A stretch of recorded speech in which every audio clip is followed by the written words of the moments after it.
आज हम देखेंगे सिंह लगन के तीसरे भाव में अगर आपका कोई भी ग्रह अस्त हो रहा हो तो उसका आपको कैसा परिणाम देखने को मिलेगा। आपका सिंह लगन है तो आपकी कुंडली इस प्रकार से बनेगी जहां 5 नंबर आपके लगन में लिखा होगा और सूर्य आपका हो सकता है सेकंड हाउस में, थर्ड में या फोर्थ में कहीं भी स्थित हो, लेकिन आपका जो अस्त ग्रह है वो आपके थर्ड हाउस में ही होना चाहिए। अब आपको यहाँ काफी सारी चीजें और भी चेक करनी पड़ेंगी, जैसे कि सूर्य के साथ फिर कोई भी ग्रह बैठा है तो उसका डिग्री डिफरेंस देखना पड़ेगा, क्या वो ग्रह वक्री है, और और क्या क्या आपको देखना पड़ेगा। यहाँ पे काफी सारी चीजें हैं, यहाँ पे किसी और ग्रह की दृष्टि है या यहाँ पर जो ग्रह अस्त है वो कितना क्लोज है सूर्य से, ये सबसे बड़ा यहाँ पे इम्पोर्टेंट बात जो आपको देखनी है।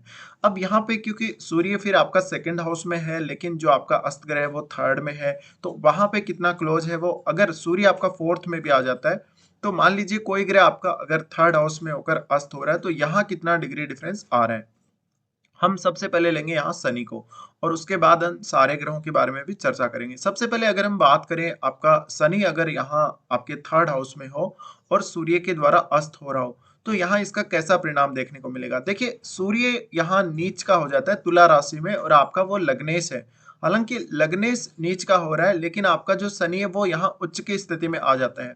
उच्च की स्थिति में आने की वजह से कुछ हद तक अगर शनि के पास पावर है, डिग्री वाइज बलाबल है, तो निश्चित ही वो सूर्य का कुछ हद तक सामना कर पाएगा, यानी फिर भी शनि यहाँ स्ट्रांग रहेगा। इस केस में थोड़ी आपकी लाइफ में मेहनत बढ़ सकती है, आपको हार्डवर्क ज्यादा करना पड़ सकता है, आपको रिवार्ड थोड़ा कम मिल सकता है। देखा जाए तो आप काफी मेहनती होंगे, आप साहसी होंगे, निर्णय लेने की क्षमता अच्छी होगी, काम करने की क्षमता बहुत अच्छी होगी, आपकी हेल्थ बहुत अच्छी होगी, लेकिन आपके कार्यों में कभी कभी काफी सारी रुकावटें रहेंगी। आपको किसी भी काम को करने के लिए डबल एफर्ट लगाना पड़ सकता है। फिर शनि अगर यहाँ है तो शनि काफी ज्यादा भाई बहनों के साथ या पड़ोसी रिश्तेदारों के साथ कभी कभी मनमुटाव या वाद विवाद उत्पन्न करवा सकता है। तो शनि है तो यहाँ थोड़ी उदासीनता आपको नजर आएगी, आपको रिश्तों में थोड़ी सी उदासीनता भरी जो स्थिति है वो देखने को मिलेगी। फिर शनि आपकी कुंडली में आपके सिक्स्थ और सेवंथ दोनों भावों के स्वामी है। इस केस में जातक बहुत ज्यादा हार्ड वर्किंग तो होगा ही, वो अपने जीवन में आने वाली बाधाओं को काफी अच्छे से निपटाएगा और स्ट्रगल अगर उसके लाइफ में आता है तो भी जातक हारेगा नहीं, हार कर नहीं बैठेगा, वो आगे बढ़ेगा, हमेशा जीवन में काफी प्रोग्रेस करने को देखेगा। जातक की पब्लिक इमेज इससे काफी प्रभावित होगी, जातक को अच्छा मान सम्मान मिलेगा, लोगों से समर्थन मिलेगा। जातक का मैरिड लाइफ के प्रति बहुत ज्यादा सीरियस नेचर हो सकता है। जीवन साथी इनका थोड़ा डोमिनेशन करने वाला हो सकता है, डोमिनेट करने वाला हो सकता है कुछ हद तक। और देखा जाए तो यहाँ पर फिर क्योंकि आपका लग्नेश सूर्य ही है तो यहाँ पे जीवन साथी के साथ थोड़ा बहुत मतभेद आने के चांसेस जरूर बनते हैं, लेकिन आप जीवन में खुद के बल पे, खुद की प्रोग्रेस से, खुद के हार्डवर्क से आगे बढ़ोगे।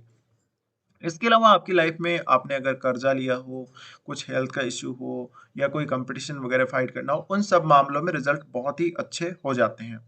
इसके बाद हम लेते हैं बुध को। बुध अगर यहाँ सूर्य के द्वारा अस्त हो तो बुध आपकी कुंडली में दोनों धन वाले भावों के स्वामी है, 11th हाउस और आपका सेकंड हाउस।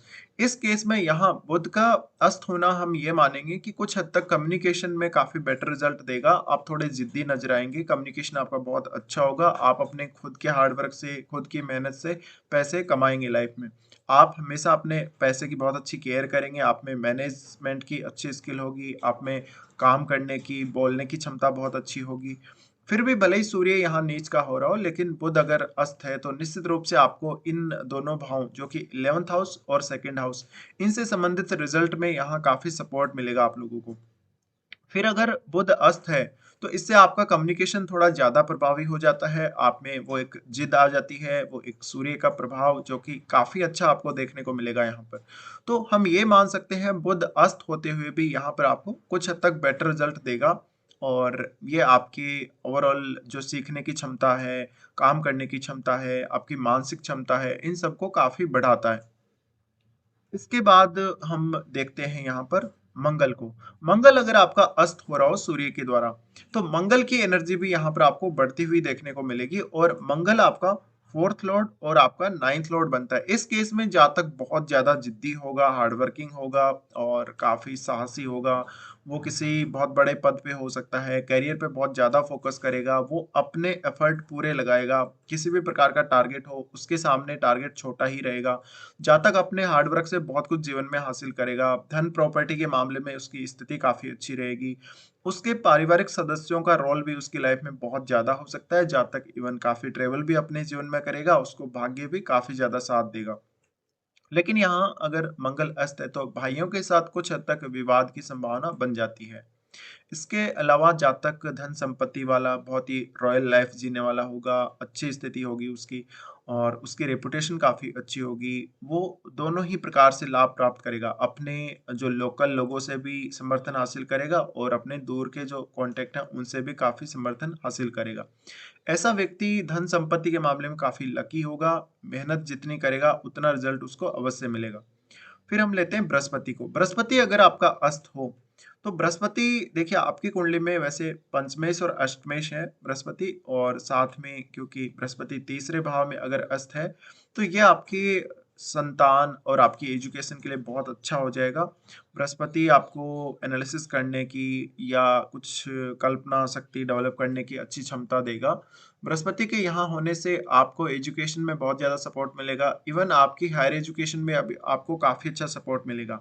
लेकिन स्त्रियों के चार्ट में अगर ये स्थिति है तो उनका हस्बैंड किसी बहुत बड़े पद पे हो सकता है, फाइनेंशियल इंस्टीट्यूट में काम करता हुआ हो सकता है या किसी को कोई गाइडेंस देना, सलाह देना या अन्य किसी भी प्रकार की कोई सलाह हो सकती है, जिसमें उस फील्ड में वो काम कर रहा हो सकता है। देखा जाए तो आपका हस्बैंड फिर काफ़ी ज़्यादा डोमिनेशन वाला होगा, डोमिनेट बहुत ही ज़्यादा करेगा और यहाँ पे वो थोड़ा हार्ड वर्किंग भी होगा निश्चित रूप से, बट उसकी बौद्धिक क्षमता बहुत ज़्यादा हाई होगी।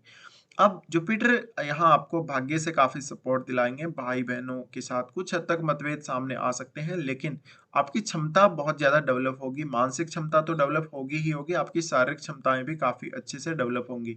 फिर आप बहुत ज़्यादा उदार व्यक्ति कभी-कभी हो सकते हैं, कभी-कभी आप खुद से दूसरों को हेल्प कर देंगे, शायद दूसरे ने किसी ने आपसे हेल्प माँगी ना हो, लेकिन फिर भी आप हेल्प करने वाले होंगे। बृहस्पति अगर अस्त हो रहे हैं, उस केस में आपका भाग्य बहुत ज़्यादा तेज़ी से आपका साथ देगा, धन की स्थिति जीवन में अच्छी रहेगी और आप काफ़ी मेहनती होंगे। अब इसका असर आपकी मैरिड लाइफ़ पर भी पड़ेगा, तो मैरिड लाइफ़ में कुछ हद तक एक मिसअंडरस्टैंडिंग बोलो या थोड़ा विवाद देखने को मिल सकता है कभी-कभी, बट आपकी पार्टनरशिप काफ़ी अच्छी होगी जीवन में। इसके अलावा आपको भाग्य से मदद मिल रही है, तो भाग्य से मदद मिलने की वज़ह से धन संपत्ति के मामले में या संतान या आपकी एजुकेशन के मामले में स्थितियाँ काफ़ी अच्छी रहेंगी। इसके अलावा बृहस्पति अगर यहाँ है तो धन के मामले में स्थिति काफ़ी अच्छी बना देता है। आपको पढ़ने-लिखने में भी काफ़ी ज़्यादा रुचि बृहस्पति देगा। उसके बाद हम लेते हैं शुक्र को। शुक्र का ये खुद का ही घर है। अगर शुक्र यहाँ अस्त हो जाता है, कुछ हद तक अगर डिग्री डिफरेंस ज़्यादा है तो आपका जो शुक्र होगा वो अपने घर में होने की वज़ह से फिर भी अच्छा होगा। हाँ, यहाँ पर सूर्य के साथ शुक्र है तो निश्चित ही थोड़ा-सा पार्टनर से मतभेद हो सकता है कभी-कभी। पार्टनर बहुत इगोइस्टिक हो सकता है। देखा जाए तो शुक्र आपको करिश्माई बनाता है क्योंकि फिर शुक्र अगर अस्त है तो धन लग्ज़री की मात्रा आपके जीवन में बहुत बढ़ जाती है, ऐशो-आराम की मात्रा बढ़ जाती है, आप में थोड़ा ज़िद भी बढ़ जाएगी और आप करियर पे ज़्यादा फ़ोकस करेंगे। अब क्योंकि फिर शुक्र 10th लॉर्ड भी है तो करियर में बहुत ज़्यादा पॉपुलैरिटी की संभावना है। जातक बहुत ज़्यादा हार्ड वर्कर होने की संभावना है, जातक में स्किल्स बहुत ज़्यादा होंगी, जातक चमत्कारिक व्यक्तित्व वाला होगा और उसके अंदर काफ़ी ज़्यादा स्किल्स होंगी जैसे कि कलात्मक क्षमता हम बोल सकते हैं और शुक्र अस्त है तो निश्चित ही थोड़ा बहुत रिलेशनशिप में असंतुष्टि का सामना ज़रूर करना पड़ सकता है बट आपकी मैरिड लाइफ ठीक रहेगी। मैरिड लाइफ में थोड़ा बहुत गुस्सा या ज़िद सामने आ सकती है।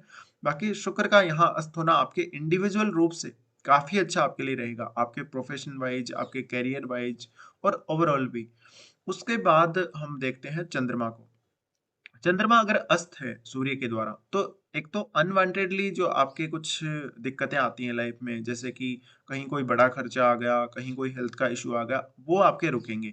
साथ ही लग्नेश क्योंकि फिर यहाँ पर भले ही नीच की स्थिति में है लेकिन यहाँ पे जो चंद्रमा होगा वो अपनी मित्र राशि में भी होगा और अगर चंद्रमा अस्त है तो थोड़ा सा गुस्सा और जिद आप में रहेगी और वैसे भी क्योंकि सूर्य का लगन है तो निश्चित ही सूर्य ज्यादा ही पावरफुल होगा फिर और इस वजह से कभी-कभी आपका बिहेव अच्छा नहीं होगा बट इमोशनली बहुत ही स्ट्रांग होता है जातक।